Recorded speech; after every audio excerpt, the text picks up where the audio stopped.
into authentic conversations about ourselves and our community, exploring topics that uplift and inspire us, from personal growth to social change. So grab your teacup and get ready to join the conversation.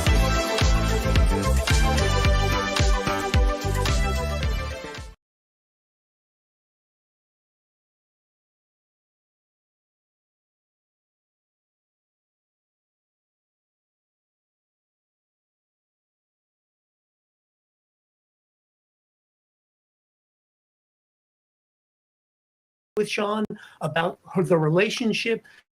She's talking in a very independent way. So they're trying to not just establish that sometimes she actually participated willingly in this, i.e. consensually, but also that she's her own person. In other words, she could have walked away at various points and not have participated. Jurors are going to be fundamentally confronted with these two different versions, these two different character portrayals of who Cassie Ventura is, and ultimately decide what it is. The complication of the relationship is a key point for the defense.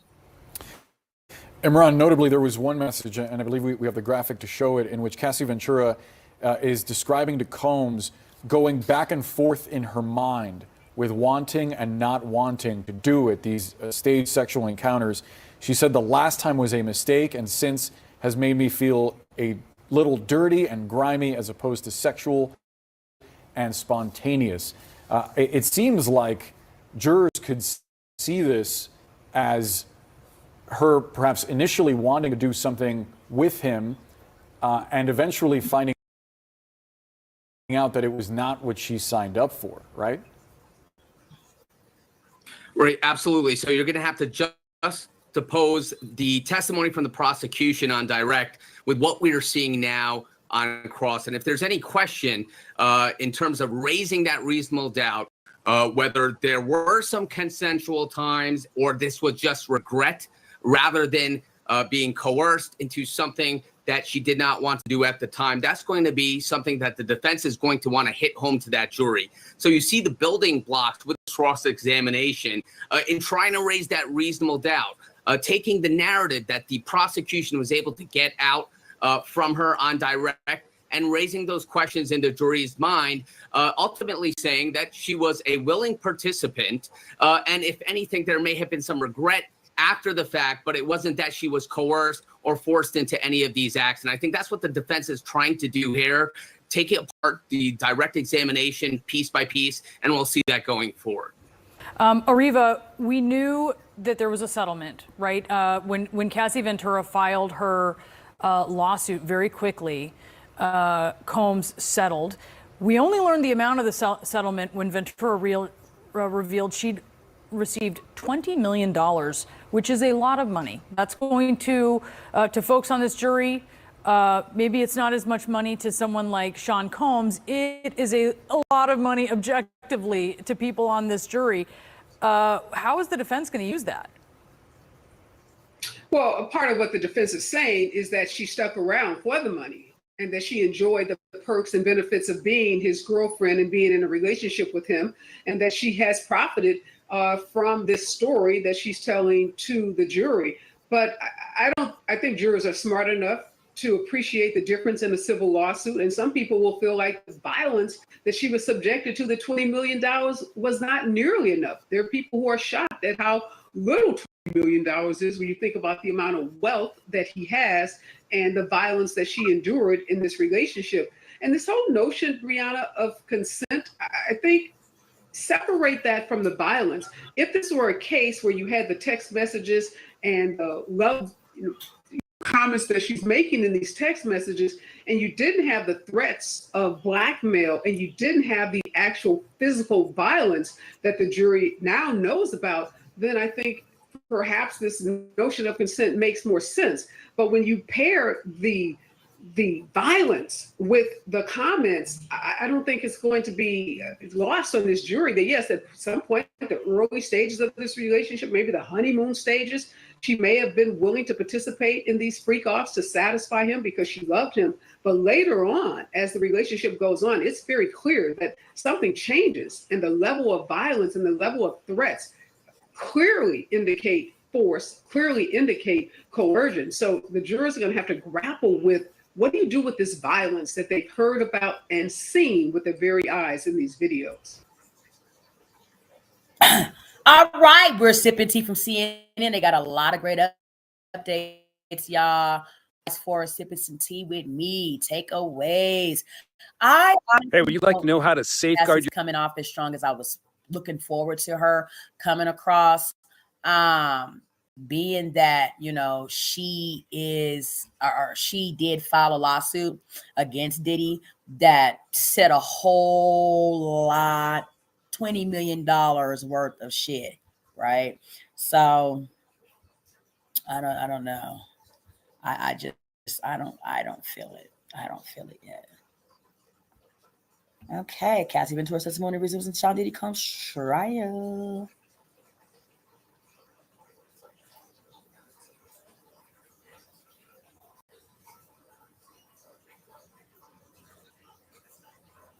YouTube Premium is ad-free YouTube and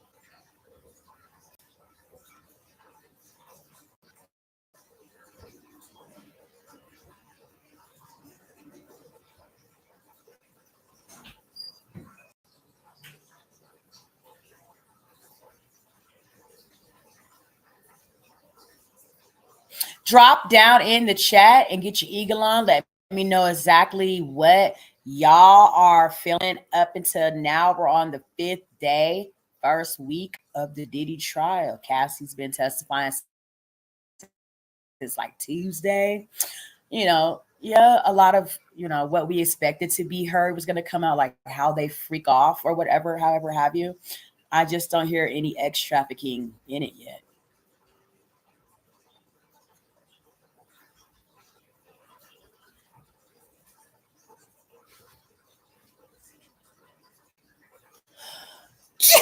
Excuse me.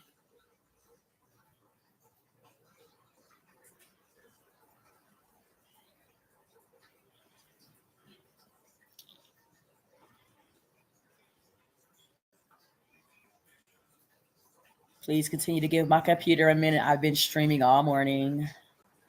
Afternoon now. Early afternoon. We had a lot of tea to sip on Diddy. Like the security guard at the Intercontinental Hotel, he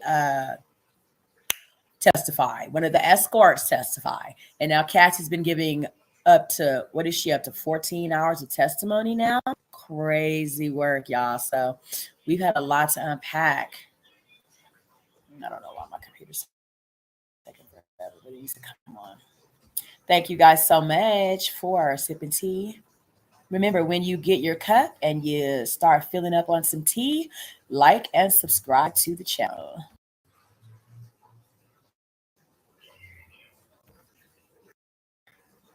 Let me make sure I'm still streaming on. Yeah, I am.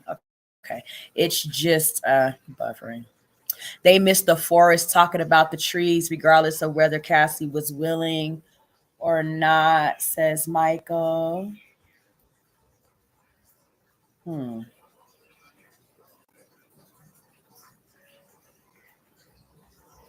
Yeah. Yeah, they miss. I mean, a lot of it's not being said yet. Maybe, hopefully, it'll be something that's a bombshell dropped on the trial. You know what I'm saying? Because if Diddy, you know, is continued, there's no telling. We have breaking news that we're following in Sean Diddy Combs' racketeering and sex trafficking trial. In just moments, Combs' ex-girlfriend Cassie Ventura is set to retake the stand and face that, you know, Diddy has is almost being sent away from life. Say he doesn't. Imagine the wrath that Diddy could potentially take on people. Just we expect to be her final round of questioning under cross-examination. Court currently is on a short lunch break, but if you recall, the judge I'm trying to get it on the big screen for you guys. So please continue to hold on while the tea's uploading. Previously said that. Okay.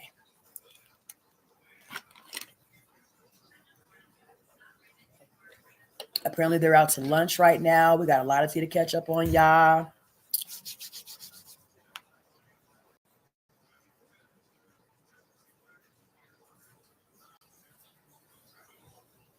My computer's just uploading the tea.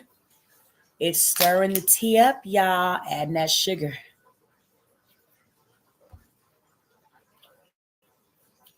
He wanted Ventura's cross-examination to wrap up before lunch today.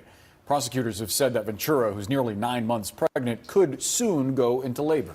Over the last hour, the defense has been asking Ventura more about her 2018 rape allegation against Combs, Ventura's drug use, her mental health problems, and a 2014 threat that she made to a man who claimed he had seen a sexually explicit tape of her, also raised in court. The defense at one point asking Ventura, quote, "Do you still have love for him?" referring to Combs. And Ventura answered by saying, quote, "I have love for the past and what it was." Let's bring in court TV anchor and former prosecutor Julie Grant right now. Okay, Julie, what do you think of what you have been reading about what the defense has brought up today?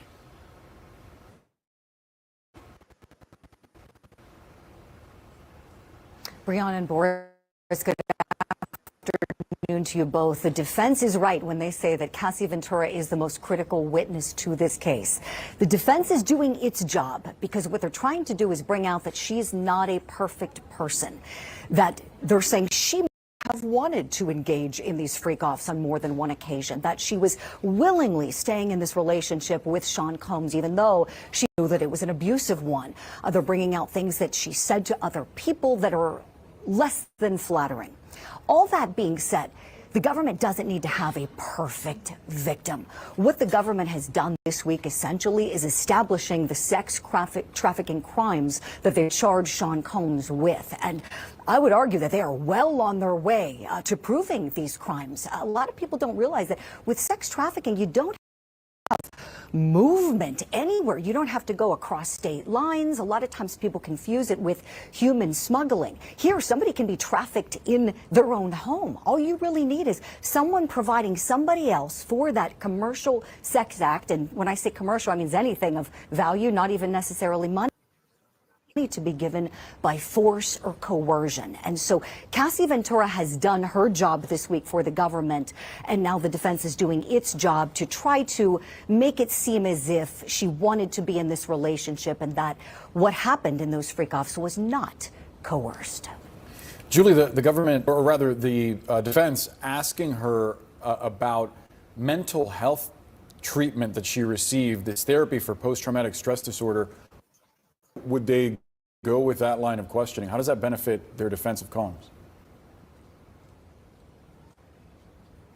Great question, Boris, because it could go to her credibility and her memory's reliability. And so here they're trying to paint her out as somebody who may not be remembering all the details as they actually occurred. Maybe somebody whose memory isn't all that great.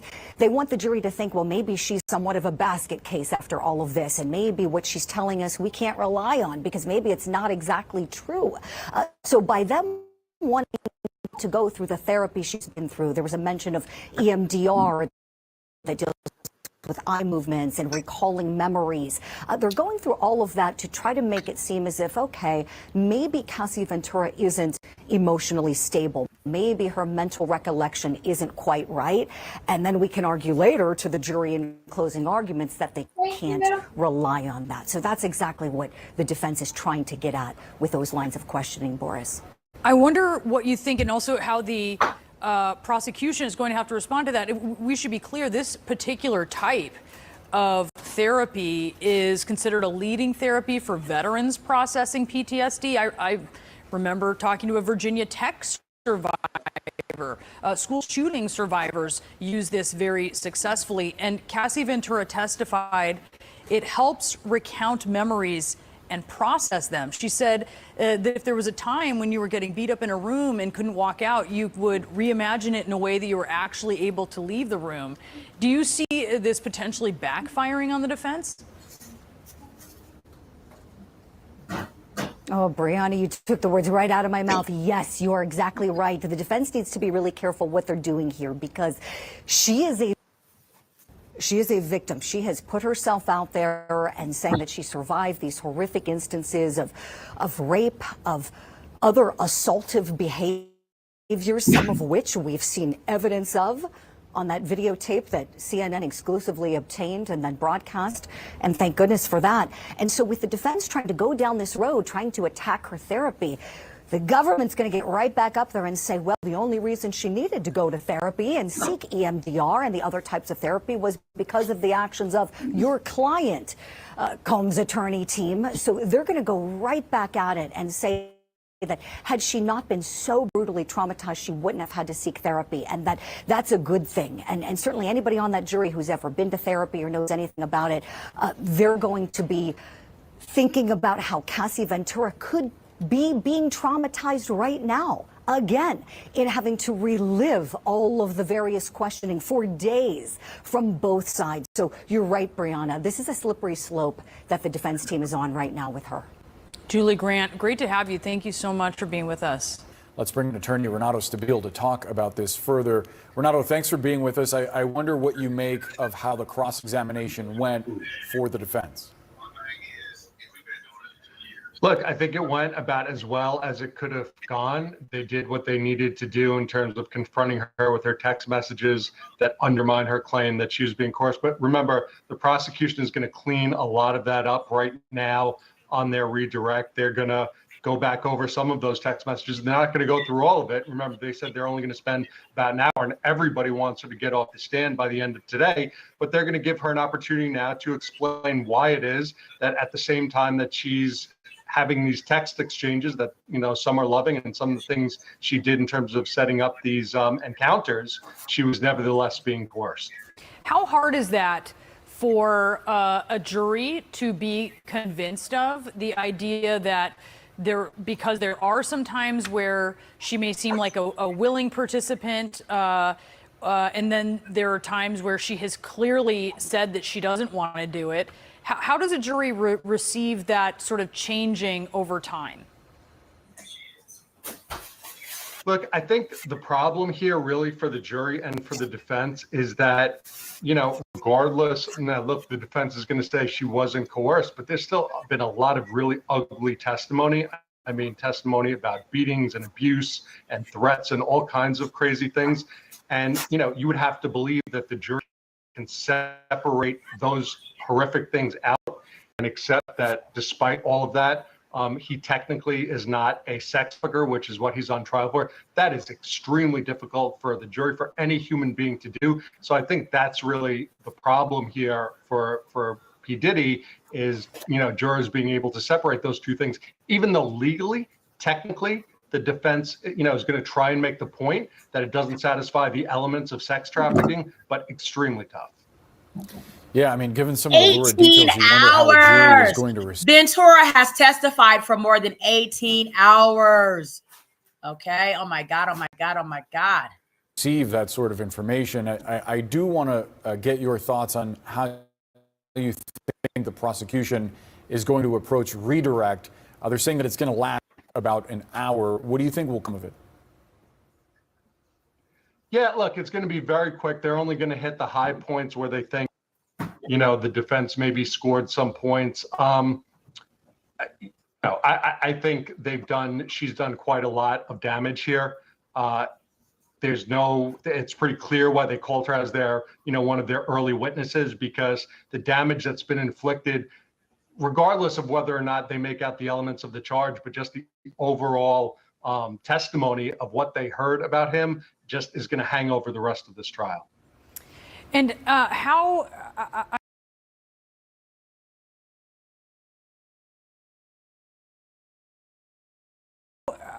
I wonder, as we're looking ahead here, we're going to ultimately be hearing from one of her former friends. How do you think this is going to go? Yeah, I think they're going to call one of her former friends to corroborate a lot of what she said. I mean, I think it's corroborated in the videos, it's corroborated in the text messages, but I think the former friend is going to corroborate that she didn't want to do these things, maybe that she confided in her as to her state of mind, that she felt she was being forced into these things. So they'll probably have some contemporaneous evidence of what she was going through while these things were happening, despite what is in the text messages. All right, Renato, thank you so much for your insight. Renato Stabile, we appreciate it. Catching up on all things Diddy, y'all. Okay. Catching up on all things Diddy. Ooh-wee.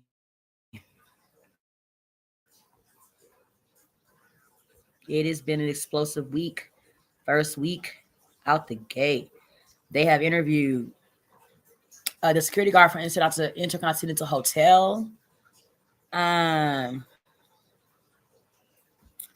They have interviewed escorts, and now Cassie all week. Cassie's been on the stand for like 20 hours. It's been like 20 hours.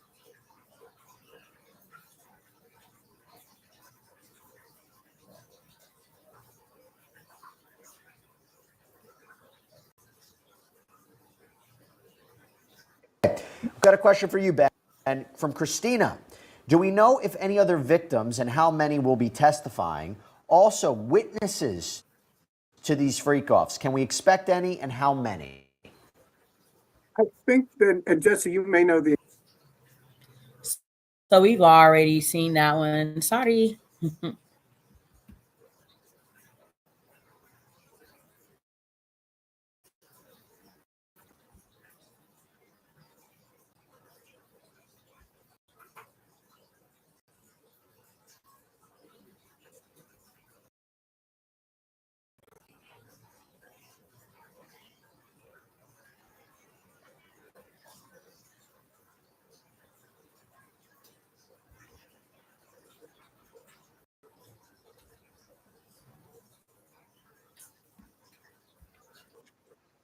Between them over the years that they were dating. And some of them, they started right away with exchanges like this one. Diddy sending her a text. It makes me so happy that you would fly to ATL just to see me. I'm a very lucky man. I love you. I miss you. Can't wait to hold you. And she replied, I'm a very lucky woman. I miss you so much. I'd fly wherever you needed me, whenever. I love you. Now, the centerpiece of a lot of what happened during direct testimony were freak-offs. And what the prosecution tried to show was that he forced and or coerced her into doing these freak-offs. And we've talked about this earlier this week, that at least my opinion is that in a lot of these, the prosecution just didn't close the loop. It was something she felt. Was communicated or not, it doesn't seem like at least the prosecution didn't get her to say, I communicated it. Because the defense will say, if that's just Cassie telling you how she felt and she never actually said those words That's correct. to Diddy, how was he to know that he is forcing her to That's right. something? So they now produced some texts showing that Cassie was actually into freak-offs. Right. In particular, this is one from 2009. Just a year after they started dating. I'm always ready to freak off. It can be whenever. So what they're trying to show is, because look, they're looking at a pregnant woman on the stand, and it's hard to juxtapose that with this. But the defense is saying, let's go back in time where this relationship started. And they're saying it was grounded in this and that it's not a crime. But this was their lifestyle. In fact, Cassie admitted on the stand that they led a swinger's lifestyle.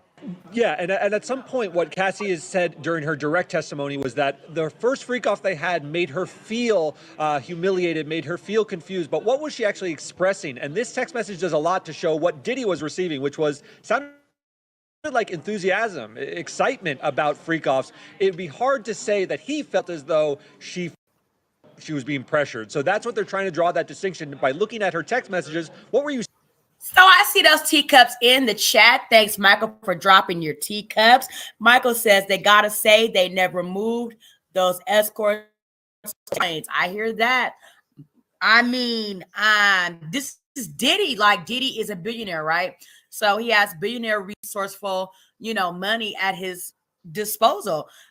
Do you think he stayed grounded? I don't believe so. I hear that Diddy was all over the world with these shenanigans. That's why, we're only in the first week. Cassie's the only one speaking. I mean, I would think that the feds would try to bring anybody and everybody that would be relative and credible to try to really put Diddy in prison, but we're yet to see. Okay. You're saying during this time, and it sounded a lot like you were enthusiastic about freak offs. And she also, I mean, there were some we just cannot read, but it got really graphic. Still very graphic about things that she wanted done to her, things that he wanted during their encounters that they were, it seems, setting up very frequently. Yeah, I got to say that, we have somebody in the courtroom who's been talking to the other people who were there. I've been looking at transcripts. You've been looking at transcripts. There is a lot that the prosecution brought up about domestic violence, and it was horrific what she went through. Ventura were revealed and read aloud in court for everyone to see.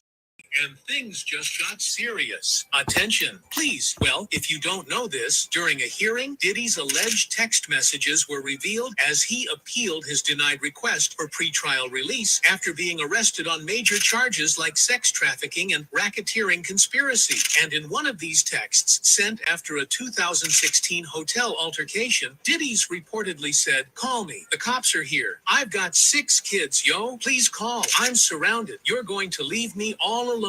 Prosecutors claim this shows Diddy knew the police would get involved, arguing that releasing him could lead to witness intimidation or stop them from coming forward. Meanwhile, Diddy's lawyers maintain his innocence, stating he's undergoing treatment for past issues and admitting his relationships were toxic. But it's clear the court isn't convinced, as things are just getting serious. Even though the internet is divided now on some defending Diddy's innocence. Click on the plus icon for more details. The Diddy Dailies, Episode 5, Crossfire and Control. In court yesterday, Cassie Ventura, visibly pregnant, endured a grueling cross-examination. Defense attorneys presented intimate text messages to challenge her claims, suggesting a consensual relationship. However, Cassie stood firm, describing years of coercion and control. She recounted a harrowing 2016 incident captured on video where Diddy allegedly assaulted her in a hotel hallway. It is almost unspeakable. But the domestic violence that was raised, and a lot of it was raised, doesn't all, and most of it does not connect to the crimes for which he's charged. There are state crimes, but this is a federal case with very specific charges. Now, you tell me, in your experience in covering trials like this, and even as a lawyer, the prosecutors don't have to slam dunk their case with 1 witness, 2 witnesses, or even 3 witnesses. Right? Absolutely true. They are painting a picture here, and they're just giving you little pieces of it. And at the end is when they want the jury to say, "Look what we have shown you." You're 100% right. So maybe Cassie is just she's not there to close the loop. She is there to paint, to start the tapestry, right? But this is just, this is who he is. These are the things that happened. These are the things I went through.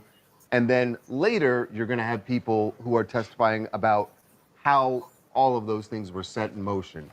Who was planning? Listen, I agree with everything you just said. But I go back to what happened in the Rodney King case, where there were expectations. And when the jury started seeing him, it was different. And the expectation in this case from the jump, with the U.S. attorney speaking, everybody said Cassie was the beginning and end of this. And I don't know how you feel. I mean, her testimony was compelling, and the stories are horrific. I think we all felt like she was going to be that witness, because we know that the whole reason that the U.S. Attorney's Office even started their investigation was because of her lawsuit. Was because of her lawsuit. Right. But maybe They discovered way more once they started looking into this, and those are the counts he's facing.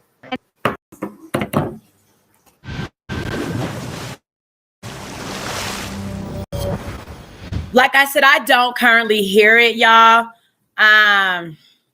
Let's see what the people are saying.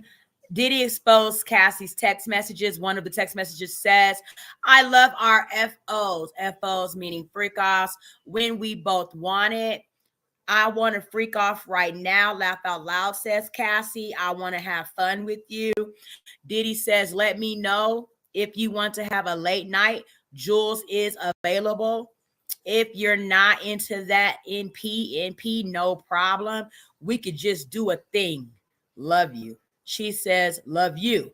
He says, if you're not super orny, what the F? She says, orny, of course I am. Okay.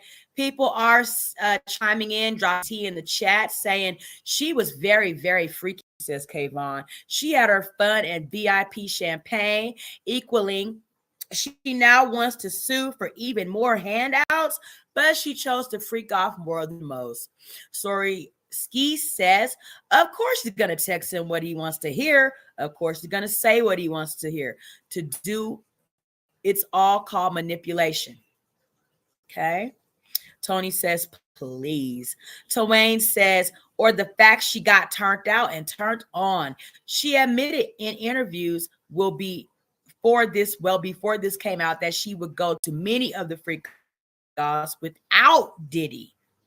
Okay. Sharon Bell says, maybe she was just trying to please him and keep him happy. That's what people do in controlling abusive relationships. Okay. So let's get back into TMZ, updating everything on Diddy, y'all. And so far, guys, you're right that they have been focusing a lot on her testimony and on her cross-examination about domestic violence, which is not what he's being charged with. But we've learned that just moments ago, Diddy's own defense read out text messages that Diddy sent to Cassie in 2017 of him saying, didn't hear from you, so I just put some plans in motion. Let me know I to came stop. across some cross-examination questioning turns to the freak offs. Much of the previous testimony on Tuesday and Wednesday focused on the actual events Combs stage.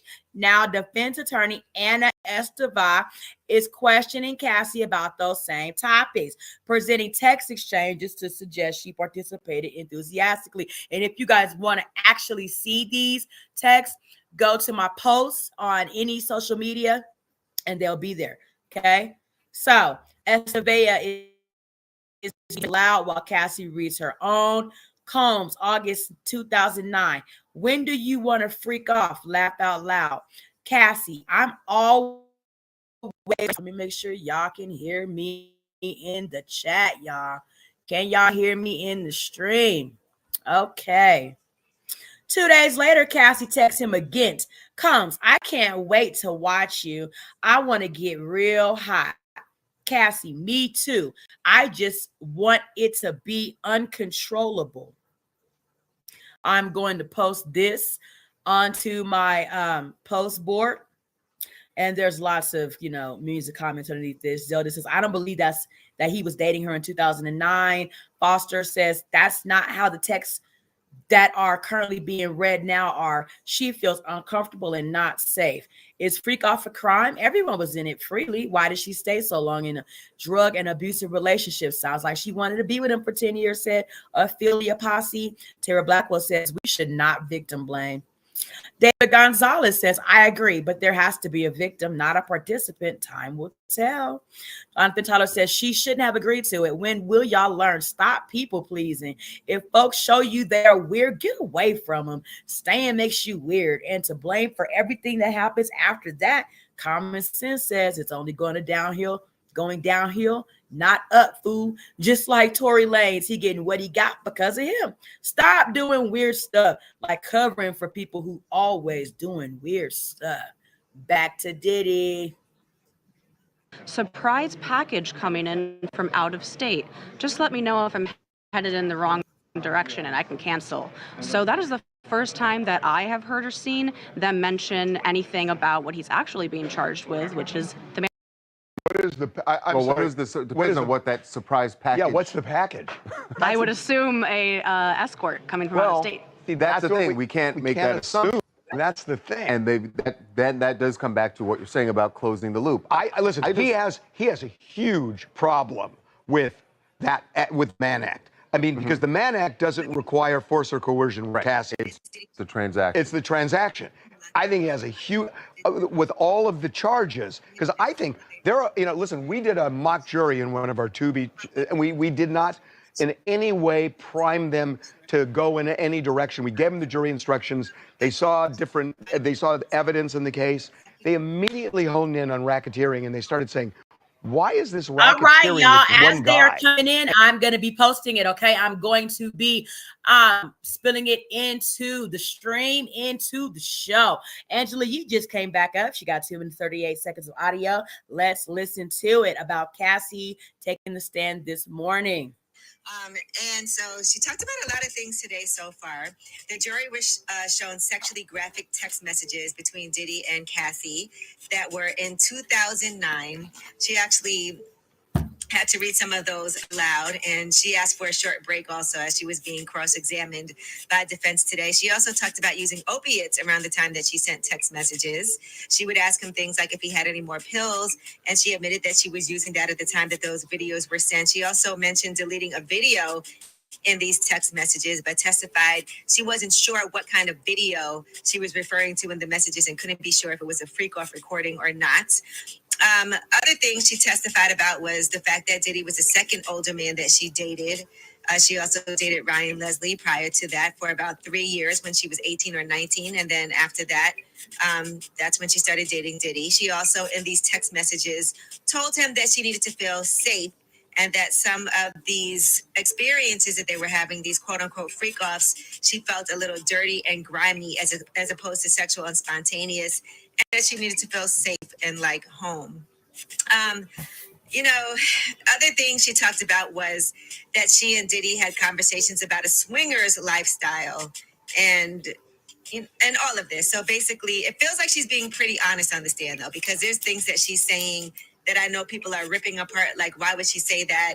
Or, oh, we don't believe her. But she's also being really honest, and I think that's important. What do you think, Dan, when you're seeing all this? It's just got to be so hard to relive this.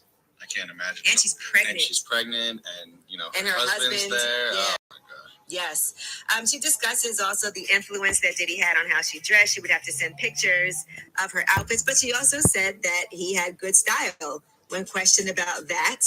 Other things she talked about was she felt like he was an addict, as far as an addict addicted to success. That's what she's saying that she felt like. And it felt like she was falling in love. That's in the text messages as well. But they were in a relationship for 11 years. She testified that she loved him and believed that he loved her, and that she fell in love with his, quote, real personality. And so it was those freak-offs, I think, that really got in the way of what it was. Diddy Dailies, episode But 5. that's who Diddy was, right? Diddy was the person And their job was that, one guy. They had a real engulfed problem. you up into his his world and made you feel like, this is perfect for what you're looking for. And then he unleashes his true nature, right? Okay. With that, they did not have a problem with the Mann Act. They found him guilty on the Mann Act, and they hung 6 to 6 on racketeering. The ovulation we should talk about. Yes, because this is going to be debated by people, by couples around the country as to what she meant here. So Mr. Combs wrote a text message to Cassie saying, do I have your permission to set up freaky fun? And the defense attorney says to Cassie, you wrote back to him ovulation. And Cassie said, yes. We can say so right there. That is not even code. She is saying, I do not want to have intercourse. I do not want to have that freaky fun. I am ovulating, and that's a no without saying no. That is a no. I don't even think that's debatable. But in another context, ovulation is when people are trying to have babies. Okay. They say, I'm ovulating. Come home, he said I'm freaky ovulating. fun. Let's have babies. Yeah. Although, but not here. I freaky agree fun with doesn't necessarily mean it's a freak off. I mean, in there, from everything we've heard, when he says freaky fun, that's probably freak off. So she says ovulation. But what is interesting is this is the turn. she agreed and said, More text messages. So Cassie said that she tells Diddy to stop playing the victim and said, I love our freak offs when we both won it in 2017 text messages. Cassie said those words didn't actually align with her actual reality in court. Additional messages showed them planning a freak off together, though. She also stated that there were times that Diddy arranged things for the freak offs, supplies, escorts. Diddy's attorneys are planning on showing the jury a lot more texts and emails while they have her up there, y'all. It is so explosively wild. okay, we can set this up. We should get into what they said about kissing, because that's the She key. does agree to go forward, and what he said to her in a text message was, okay, can we kiss a lot? And the lawyer asked, what did you say to that? And she said, yes. So Cassie it sounds said as though yes. she no to sex, but agreed to a freak off that was more tame with just lots of kissing. A modified freak off. A modified. Now, and then, see, here's the twist again. There are two twists here. Oh, I got a And twist. I got more excerpts from Diddy's text messages to Cassie just days after the violent hotel hallway beating. So, Diddy to Cassie, I'm so horny for you. Cassie to Diddy, you are what made you feel that way. Diddy to Cassie, I felt that way from Friday, referring to Friday, the day the hotel hallway beating, May 6, 2016. Diddy to Cassie, what you doing? Cassie to Diddy, it wasn't a good vibe. We need a different vibe than Friday. Diddy to Cassie, fuck Friday, laugh out loud. F Friday, laugh out loud. I don't even want to do that again. Cassie to Diddy, laugh out loud. True. Diddy to Cassie, when do you want to freak off? Cassie to Diddy, I'm always ready to freak off. I'm posting these excerpts on the page, y'all. Make sure you get over there and read them for yourself. the twist is she testifies that the freak off lasted 10 hours. Diddy said to her, all right, we're going to start at 10 p.m. and no getting out of character until 8 a.m. So did they just kiss for? The thing is, they never said what happened in the room. Getting out of character. Well, one of the keys to this, though, to your point, Harvey, is if for 12 hours he stayed respectful and just kissed, then it sounds like they had an agreed upon consensual freak off on her terms that she allowed. Right. If it turned into sex and she had said ovulation, meaning no at the time, then it sounds more like a forced freak off. So it does depend on what happened. But we don't know what happened because they never said. But remember, it's the defense that's raising this, so I'm guessing they know based on. But then why didn't they ask? Why didn't they say, and what happened during the 12? Can I just point out that, she said ovulation. We're assuming that that means no, but ovulation is a time when you are most likely to get pregnant, but it's also the time when women are most erotically charged. Horny. Well, yes. But the thing is, what follows up then makes sense because Diddy says, what about kissing? She says, okay. So you would the think. fact that she's saying, all right, I'm fine with You know, the other thing, it's a subtlety, but the other thing I think is really important in the text exchange, he says, do I have permission? Yes, which is exactly why the defense brought it up. That's right. He asked your permission. That's right. Hey, this is Latrell from Atlanta. The Diddy Cassie trail is definitely monumental, unprecedented, and definitely perplexing. Hopefully, if these allegations are true, justice gets served. But I can't say that with Cassie's testimony, it might not be enough. They might need more witnesses in order for this to even go any further. Yeah, And there will be. They're going to be again. There will be. Judges said expect us to go 8 weeks at least. So. Okay, we are going to take a break. All right. When we come back, Justin Bieber showing off. Let's pivot. We have been live, y'all, since like 7:30. We're going to go ahead and pivot over now, okay, to where we need to be, which will be watching the United States versus Diddy. Every week, we are going to make sure that we chime in, watch that, and review that, okay? Let's get into it. We have been live all day catching up on Diddy stuff. Like, it's a lot. So let's, keep it moving forward with where we are, with staying up to date with what Diddy got going on in trial, okay?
Let me make sure you guys can hear.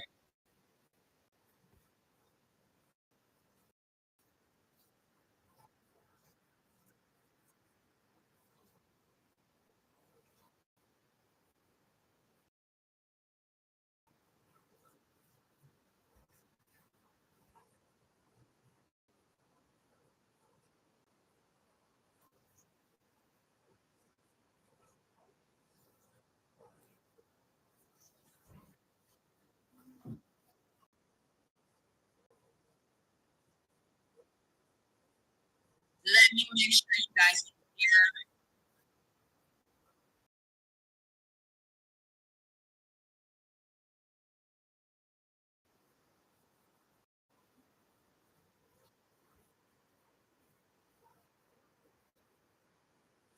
hear. Okay, I don't think you guys can actually hear what's coming out across the screen. So I got to fix that. 1 second. Things of my things and make sure that you guys can hear me. How are you across the screen? So I got to fix that. 1 second. Things of my things and make sure that you guys can hear me. How are you across the screen? So I got to fix that. 1 second.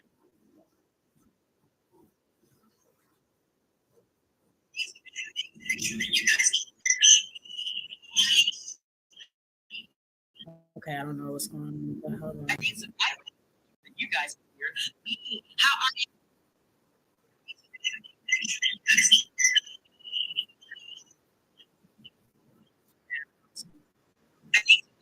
Okay, hold on. Let me pause.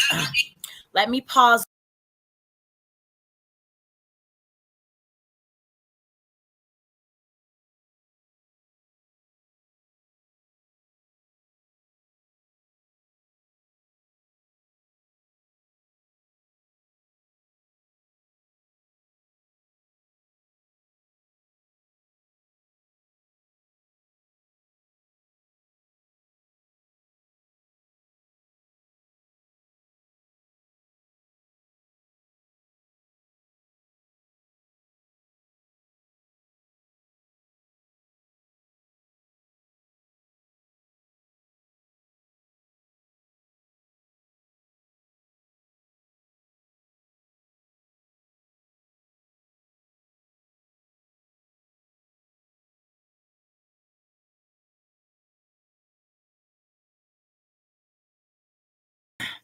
Hold on, guys. Please continue to stay tuned. I gotta get this live stream. Hold on, guys. Please continue to stay tuned. I gotta get this live stream up and figure out how I'm going to let this play for you guys. Okay, so give me a second. I don't know why Tubi worked completely fine last week. Let's see if I can get it to work again, okay? But I do have ways of getting the audio played on the video, so no worry.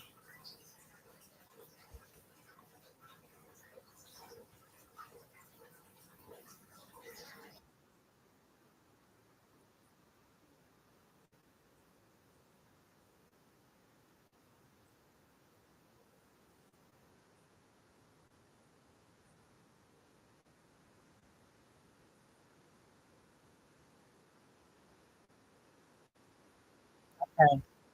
Hold on. Okay.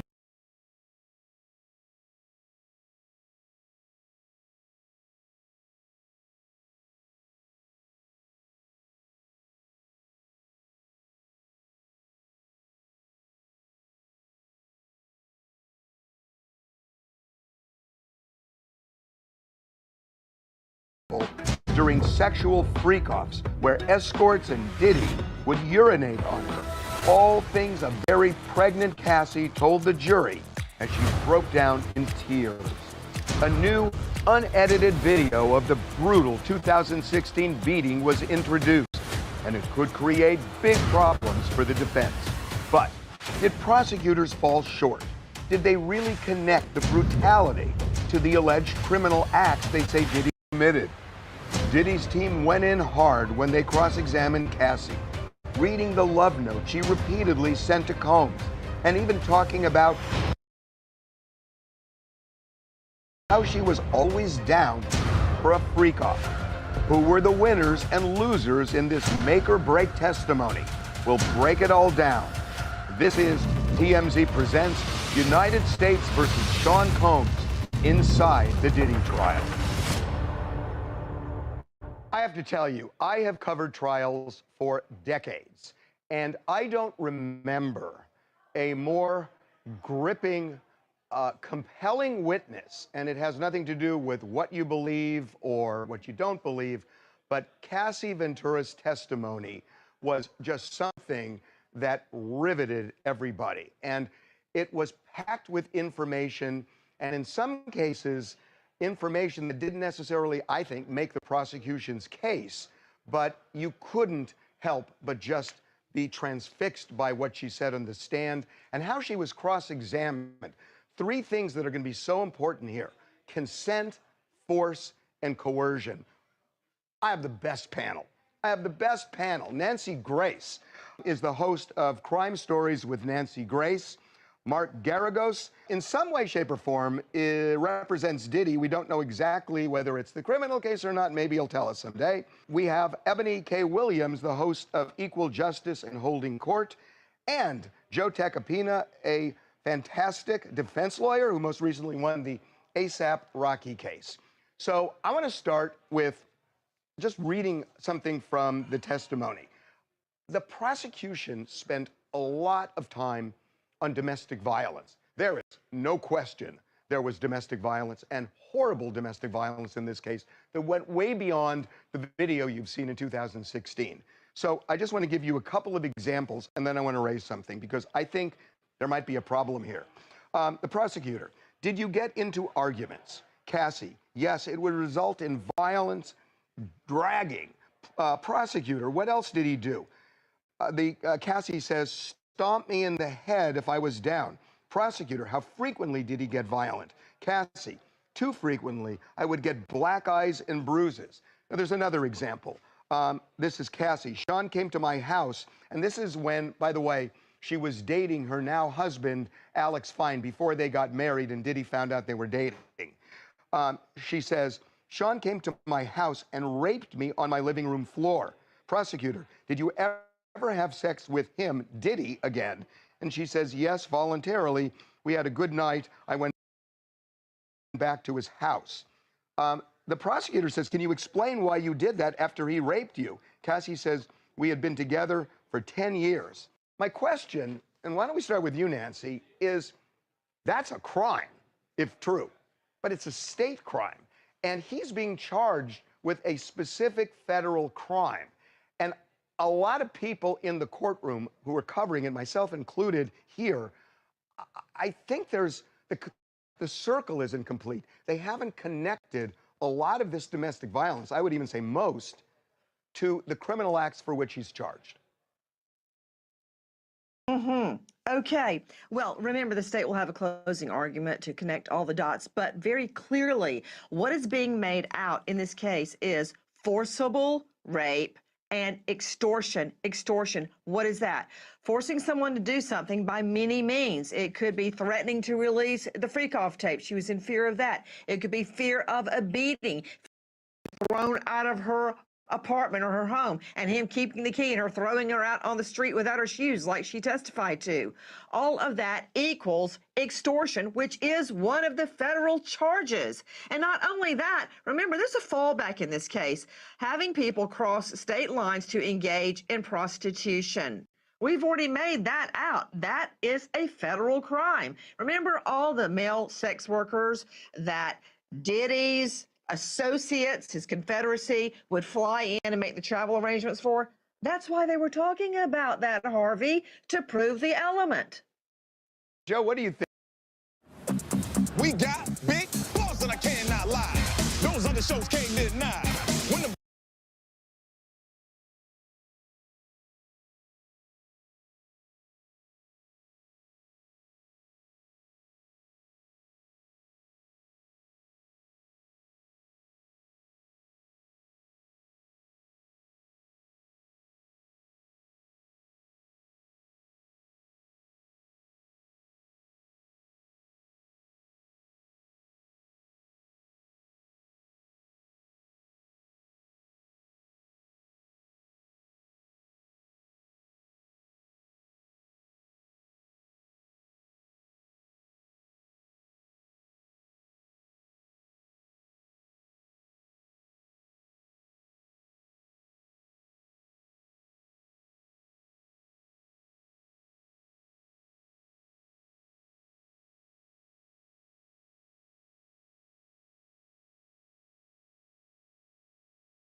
I got to tell you, in fact, let me just bring Brian Andrews in. He's our producer who's in the courtroom. Brian, my understanding is there were other people covering this who were wondering the same thing about all the domestic violence.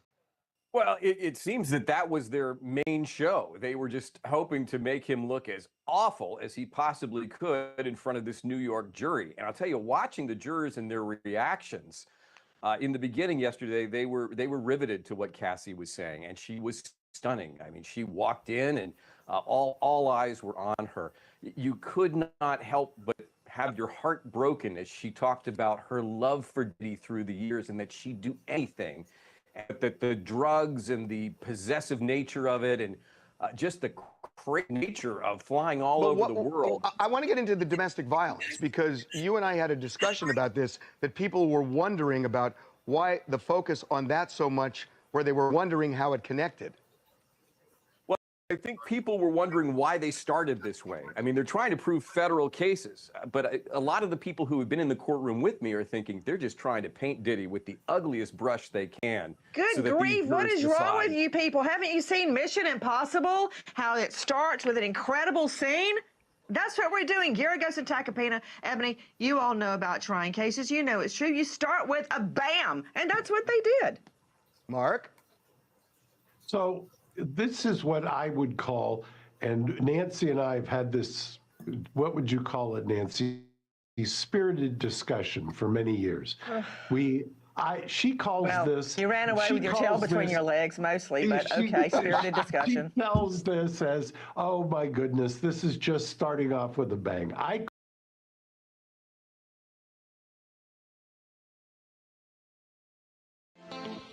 Thanks for watching. Remember to show your support by liking, subscribing, and sharing. It's a blessing. Keep your teacups filled and ready for my next upload. Until then, stay inspired and remember, always stay dipping.